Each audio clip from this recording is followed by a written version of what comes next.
Social media में मैं पदयात्रा करूंगा शिव विधानसभा क्षेत्र के अंदर। पदयात्रा कैसी करी वो तो आप सब लोगों को पता है।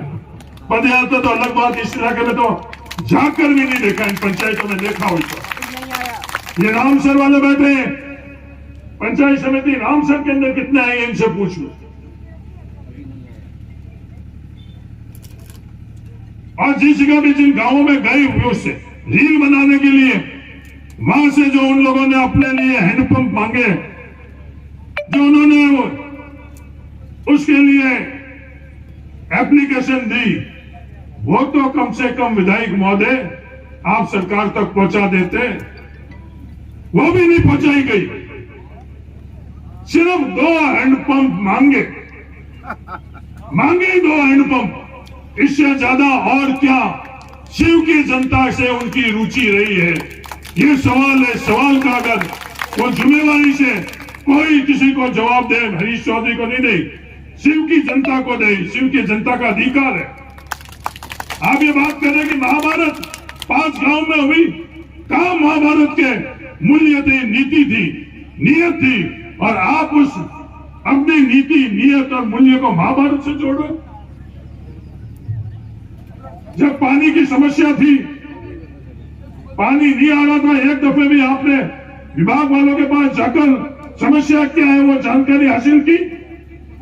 जो मोहनगढ़ बाड़मेर की लिफ्ट कैनाल के संदर्भ में नहीं, क्योंकि उसमें रील नहीं बन रही थी। उसके अंदर जमीन के ऊपर हकीकत के अंदर वो समझ बन रही थी कि आपको फैसला करना है कि आपको उस रील की दुनिया का अपना जनप्रतिनिधि चाहिए या रील की दुनिया में उमेदवार राम बेनीवाल जैसा जनप्रतिनिधि चाहिए। ये आपको तय करना है।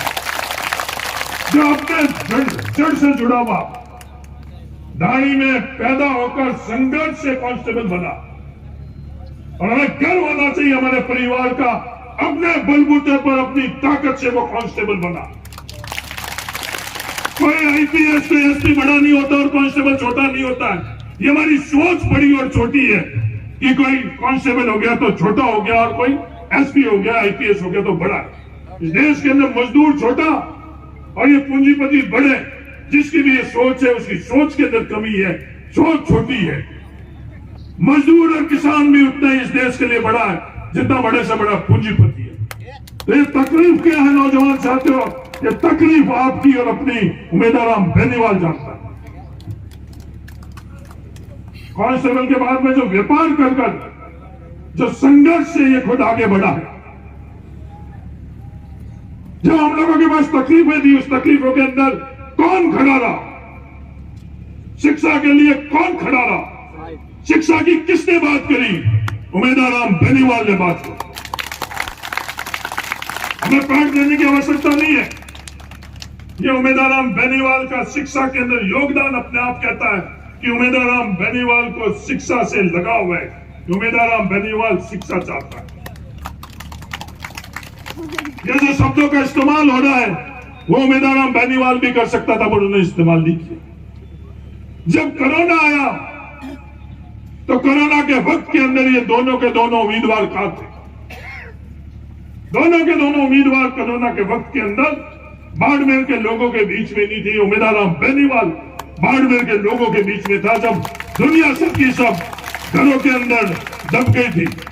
जब ये उमेदवार राम बेनीवाल हम लोगों के बीच के अंदर हुए, उमेदवार राम बेनीवाल ने कोरोना का लिए काम किया। जब जो आवश्यकता पड़ी, अगर सीबीसी मशीन जो खून जांच करने की मशीन उमेदवार राम बेनीवाल के पास कोई फंड नहीं था, उसके बावजूद अपने खरी कमाई के पैसे से सीबीसी मशीन की आवश्यकता पड़ी तो उमेदवार राम बेनीवाल ने। जब टिड्डी आई, इन दोनों से पूछना चाहता हूं टिड्डी के समय, क्योंकि ये हर चीज की रीलें बना रहे हैं, रीलें बनाने में तो कमी रख नहीं दे, तो कोई एक आधी टिड्डी की रील भी बता दे कि जब टिड्डी आई उस वक्त उमेदवार राम बेनीवाल अपने किसानों के साथ में खड़ा था टिड्डी का मुकाबला करने के लिए, और वो दोनों के दोनों कभी एक दफे भी आई। बात मुद्दे की होनी चाहिए, बात काम की होनी चाहिए, बात अपनी होनी चाहिए। वो बात ये लोग नहीं करते। तो आप सब लोगों से ये निवेदन है, ये अपनी मजबूती की बात कर रहे हैं, उनके पास ताकत किसकी है? उनके पास लोग हवाई जहाज में उड़कर आएंगे, पर हवाई जहाज में उड़ने वालों से बड़ा इस लोकतंत्र के अंदर ताकतवर होता है जो अपने आप अपने साधन से हमारे पास 26 तारीख को आएगा। वो मजदूर बड़ा, ये बड़े बड़े सेठ पूंजीपति जो रीले बना रहे हैं, इकट्ठा कर रहे हैं, दिखा रहे हैं, पर मैं उन लोगों से मैं माफी चाहता हूं क्योंकि इसके अंदर वोटों की गिनती होती है, संख्या की गिनती होती है। मजदूर अपना काम छोड़कर और दिखा नहीं सकता है, पर 26 तारीख को हमारे परिवार के 36 कौम के मजदूर जब यहाँ 26 तारीख को आकर वोट देंगे और उसकी गिनती 4 तारीख को होगी, जब दुनिया देख लेंगे कि इन पैसों वालों की ताकत बढ़ी या इन मजदूर और किसान की मिली। वो लोग आपस में लड़वा रहे हैं अपन लोगों को। इस चुनाव के अंदर जो जाति का जहर बोल रहे हैं, मेरा निवेदन है कि आप इसको देखो।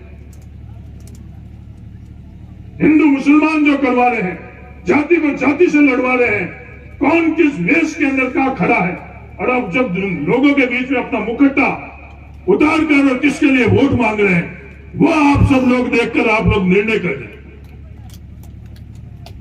कभी उन लोगों की इच्छा होती है जब वो बीजेपी का मुखट्टा पहन लेते हैं, कभी उनकी इच्छा होती है तो कांग्रेस का मुखट्टा पहन लेते हैं, और जब जरूरत पड़ती है तो वो बीजेपी के साथ रहते हैं, लेकिन कांग्रेस के साथ रहते हैं। तीसरी जगह कौन कौन खड़ा है, किस किस मकसद से खड़ा है, क्या अपनी जातियों के बीच में, धर्म के बीच में सामंजस्य पैदा करने के लिए, एक होने के लिए खड़ा है, या अपने बीच में विवाद कर और अलग करने के लिए खड़ा, उसका फैसला आप लोग कर लेना। मेरे लिए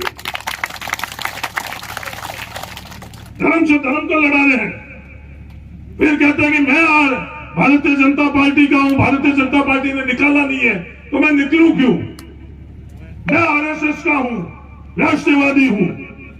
ये बी उम्मीदवार कहता है या नहीं कहता है?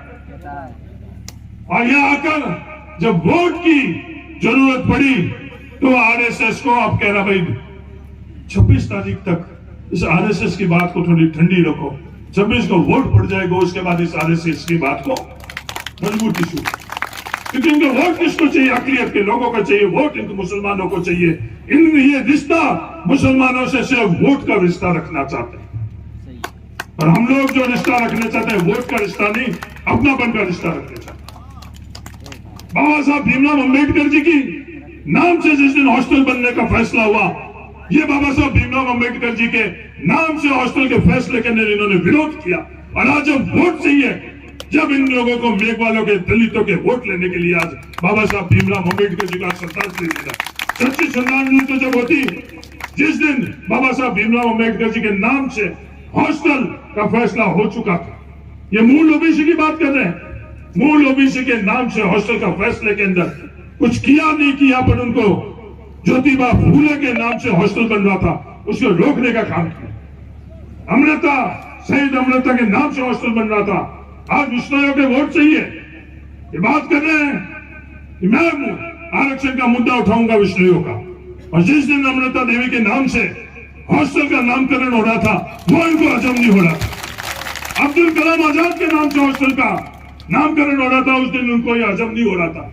ये लोग आप लोगों से रिश्ता रखना चाहते हैं वोटों का, और उम्मीदवार राम बेनीवाल आप लोगों का रिश्ता रखना चाहता है परिवार का।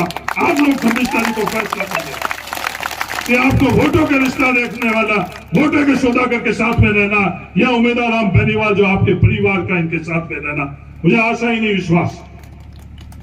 समय काफी हो गया है, बाकी वक्ता भी है, काफी दिन बाद परिवार के बीच में आई है, परिवार एकजुट रहेगा तो हम सब